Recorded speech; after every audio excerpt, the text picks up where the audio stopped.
Hey guys, I'm JR, and welcome back to another painting video.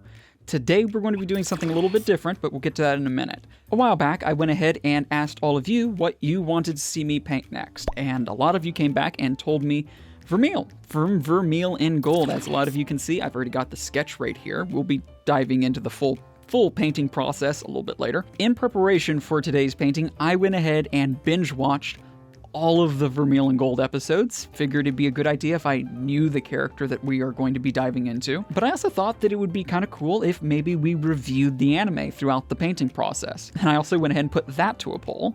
And I was very happy to see that the majority of you thought that that would be a really cool idea. So that is exactly what we are going to be doing today in a new type of episode I'm going to go ahead and call Paint in Review. We're going to discuss characters and their personalities, world building, and also an artist's peek under the hood at the art style of this anime. I do want to stay vague on the finer points of the story development to avoid spoilers, but there will be some discussion of scenes and set pieces that artistically play well throughout the anime. I think this is something that could not only be really fun, but also informative to those of you who are looking to learn about drawing, as we break down some of the artistic details throughout this anime that are sometimes a little bit easier to overlook. And we'll talk about how we can learn from them to make our artwork even better. But the full painting process will still be on screen throughout the entire discussion. But I think we are just about ready to get started here, so where's my stylus?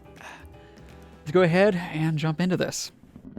First things first, diving into this review.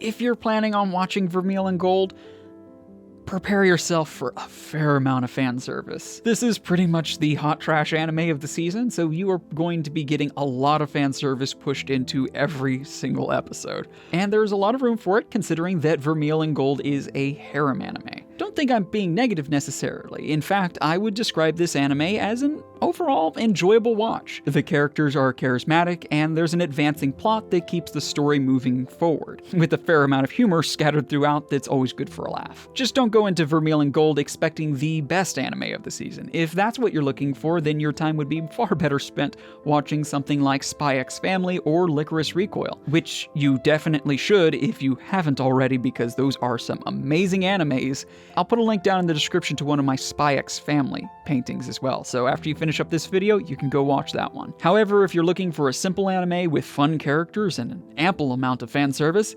then Vermeil in Gold might be exactly what you're looking for. It does nothing to break the mold. In fact, almost every aspect of Vermeil in Gold will feel familiar to anyone who has seen similar animes in the past. But at the end of the day, following in the footsteps of proven storytelling methods can oftentimes make for an enjoyable watch regardless. The premise follows Alto Goldfield, an aspiring magical boy nearing the end of his first year at UA. Listen, it's an elite school for magically gifted individuals, and he wants to be the very best like no one ever was. Joining him on his academic adventures are Vermeil, Alto's familiar, the demoness in a dress. Okay, most of the time in a dress. Part of a dress. Fine, she can sometimes be seen wearing clothing of some type, I swear, somewhere in this show. And Lilia, who definitely doesn't have a crush on Alto or anything, except for she definitely does. In fact, all three main characters have personalities perfectly suited to play off of each other in very comedic ways. You see, Alto is embarrassed with every advance Vermeil makes on him, which she'll take any excuse to do so, because not only is she fond of Alto, but as his familiar, she also needs to consume his extremely potent mana to survive. And I'm sure you know where this is going if you've seen any other harem anime with a similar concept, because it's exactly what you expect. Meanwhile, Lilia, how best to describe her character? Obsessed with Alto with a perviness usually reserved for the old man sensei type.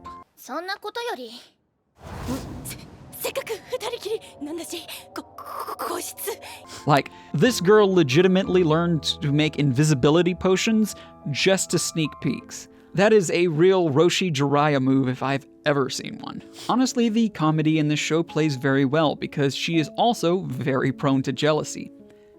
let the comedy commence. No, really, that is actually the formula for this show's comedy, or at least a very solid chunk of it. Some combination of Vermeil being touchy-feely, Alto feeling embarrassed, followed by Lilia reacting with jealousy. It's a formula that is held together because the three characters are likable. Other animes certainly have used this very same formula with varying degrees of success. I did like seeing that at the beginning of the story, Lilia and Alto are already friends. It gives a sense of depth to their relationship that some anime tend to lack. As a counterpoint, Vermeil's character does meet Alto in the first episode for the first time. And because the writing wanted to get to the genuinely romantic interactions ASAP, their relationship can feel a little rushed at times, and not feel as earned as it could if the show was paced a little slower. But hey, maybe I'm just a fan of slower burn romance animes like Inuyasha, and that's having an influence on my thoughts here. If you've seen the show, you tell me down in the comments.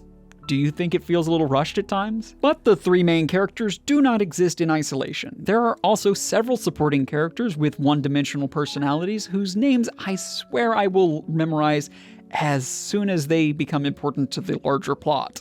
Now, technically, Alto is the main protagonist, but let's face it, we're here to talk about Vermeil mostly. She is who we are painting today after all. And she is arguably the real MC of the show, whose name is literally in the title and which the plot revolves around. Vermeil, though a demon, has a real heart of gold core to her character. Past the humor and bluster, and the fan service, and the fan service, and the fan service, there's a powerful emotional foundation to Vermeil that's great to build a painting on. Like with a lot of anime characters, the writers use heart-wrenching pivotal moments to connect to the audience. This is nothing we haven't seen before. But I don't think painting one of those moments is the best way to represent Vermeil, because despite all of that, she's a happy character. Sure, deeply traumatized, but there are moments in the show where she is genuinely happy. And I think a scene like that would be much more fun to focus on than bumming around wondering how to make the painting sadder. Plus, if I'm going to paint a tragedy scene from this anime, there's one scene that comes to mind, and I think that most of you would agree with me that that scene would not make for a very fun painting.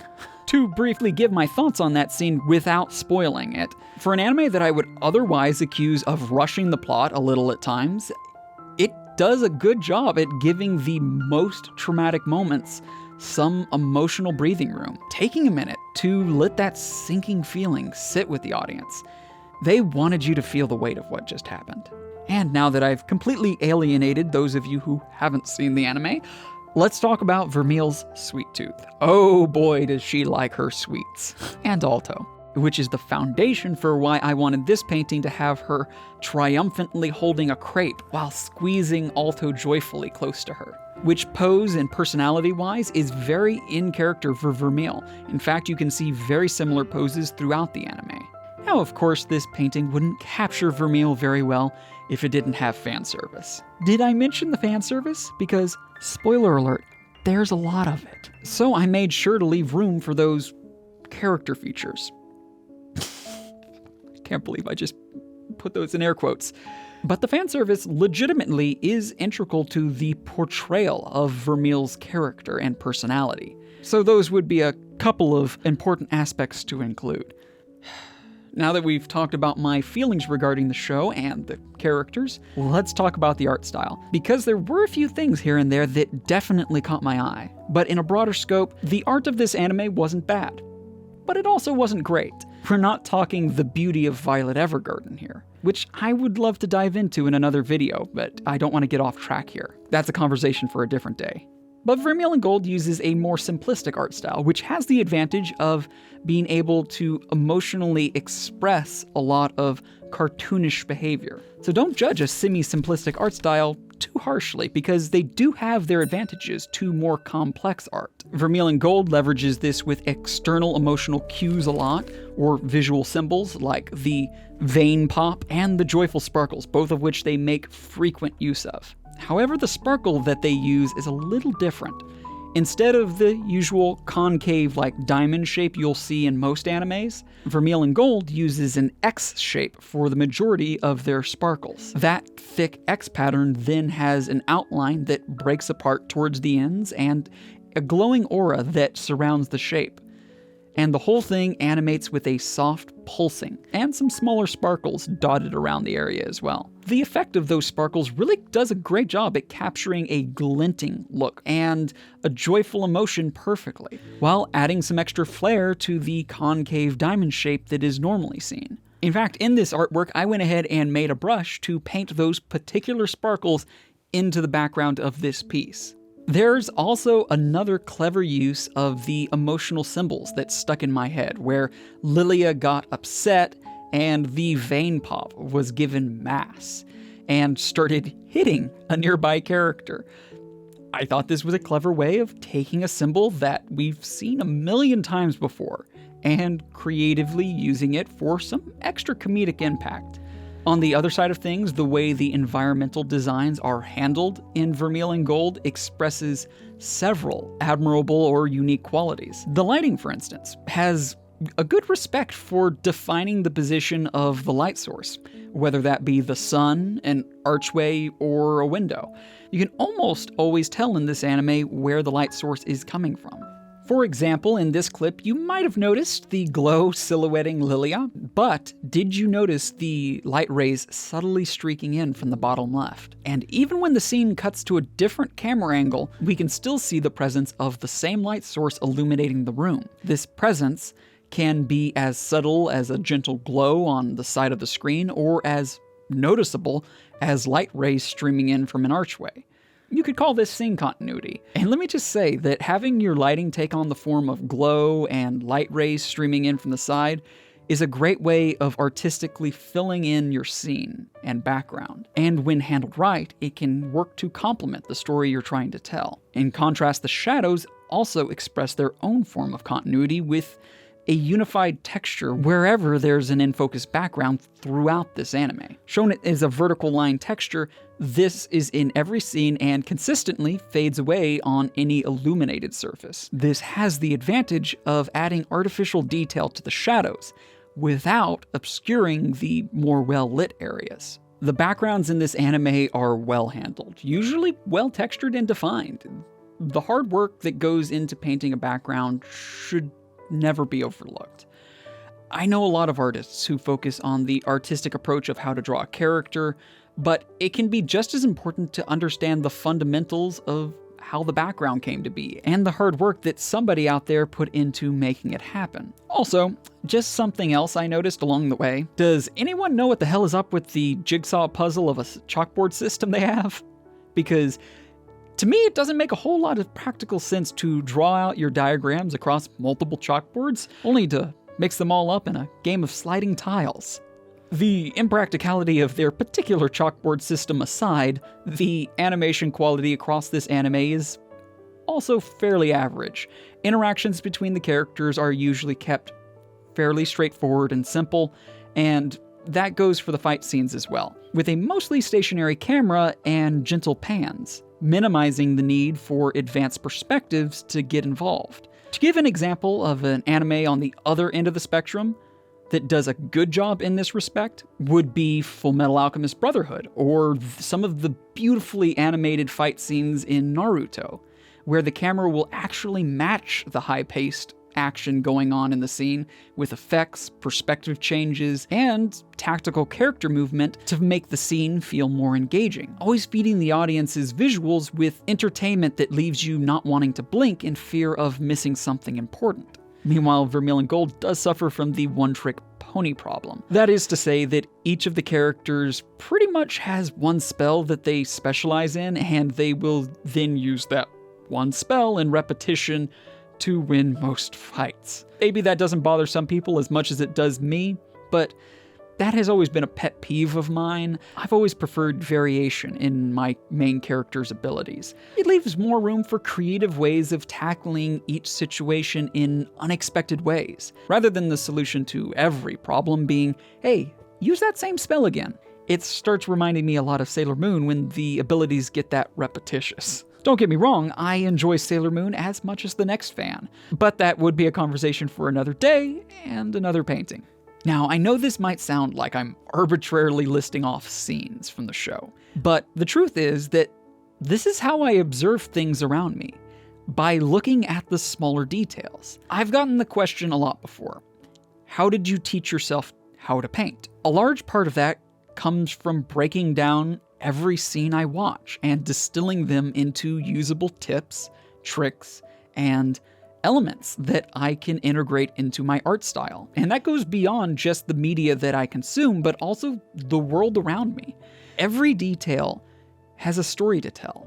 I know that sounds a bit cheesy, but the more you can look at the things around you and the media you consume as examples to learn from, the easier it will be to express those same details in practice. Now, of course, no amount of observation will mean anything if you don't practice, practice, practice. So pick up your drawing tools of choice and paint a detail.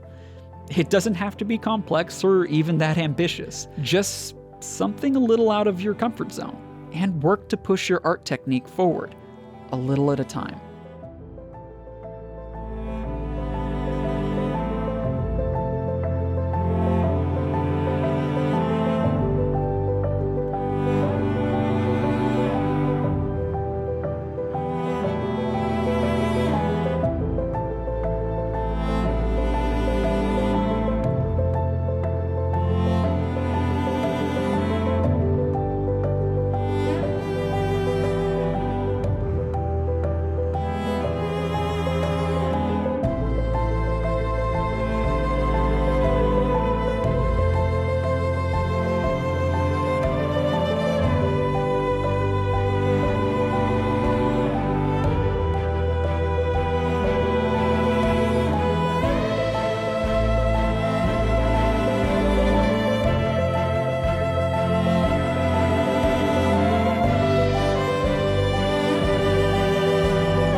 Now, should you watch Vermilion Gold? Well, it is a harem anime, and saying it has a fair amount of fan service feels like an understatement, and that's already not going to be for everyone. The genre an anime falls into usually doesn't bother me as much as the quality of the characters and the development of the plot, both of which were, enjoyable here. The story still has more room for character growth, and I look forward to keeping an eye on this one in the future. The show definitely has its problems, and it wasn't my favorite anime of the year, but it was good for a laugh or two along the way, and I enjoyed watching it. I don't regret having watched the show. And on most days, that's good enough for me. But if you disagree with me, let me know down in the comments. Keep it civil, but I am always interested in hearing your thoughts. And by all means, let me know what you think of today's painting as well. This is still an art channel at heart. And if you enjoyed today's painting, let me know by leaving the video a thumbs up. You might also enjoy this painting right here, where I jump into painting your forger from Spy X Family. And she turned out absolutely gorgeous. Seriously, one of my best paintings on the channel. But wait, before you move on to the next video, I was told that there's some sort of a button down just below the video that says, like, subscribe, but apparently it really helps out content creators when you press it and then ring some sort of a bell. Sounds like a bunch of superstition if you ask me, but I figure it can't hurt. Sounds like one of you actually hit the bell already.